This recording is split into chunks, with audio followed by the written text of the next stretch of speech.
La disparition de Staline ouvre une ère de contestation inédite. Et c'est en Allemagne de l'Est, seulement 3 mois après la mort du dictateur, qu'éclate la première révolte. Alors que la population espère des réformes, le gouvernement annonce l'augmentation des normes de production sans relever les salaires. Cette décision est insupportable pour les ouvriers du bâtiment qui s'évertuent depuis des années à reconstruire le pays à marche forcée.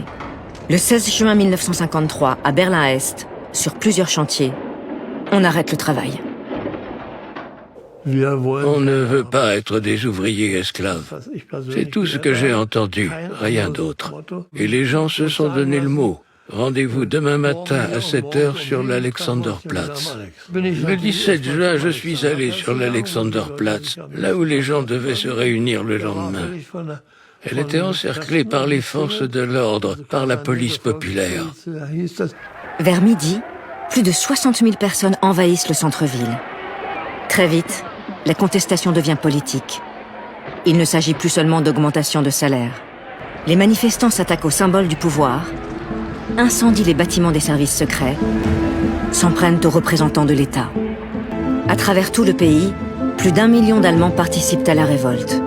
Impuissant, le gouvernement se place sous la protection des militaires soviétiques. Et à 13h, leur commandant proclame la loi martiale.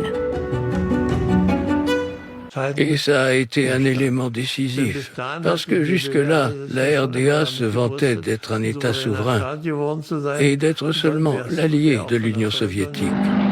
Mais en occupant Berlin, les chars soviétiques mettent fin à cette illusion d'indépendance. Les gens réclamaient des élections libres, la démission du gouvernement, la réunification. Et sans les chars soviétiques, on aurait peut-être pu avoir une Allemagne réunifiée dès 1954. Le truc le plus illégal quand t'es demandé, où t'as dit oulala, non, ça je vais pas. Ou...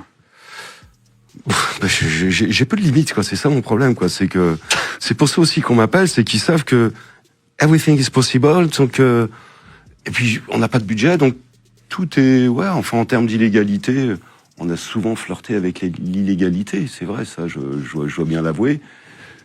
J'en suis pas fier, mais voilà, j'en rigole encore, quoi, parce que c'est des grands malades, certains, quoi. C'est vraiment des grands malades, quoi. On a des demandes où, voilà, ils arrivent à l'aéroport, il faut envoyer une limousine avec 12 escortes dedans pour faire le cadeau de bienvenue à monsieur, quoi. La voiture, elle arrive, c'est Titanic, il y a de la buée sur les vitres, hein, c'est des trucs.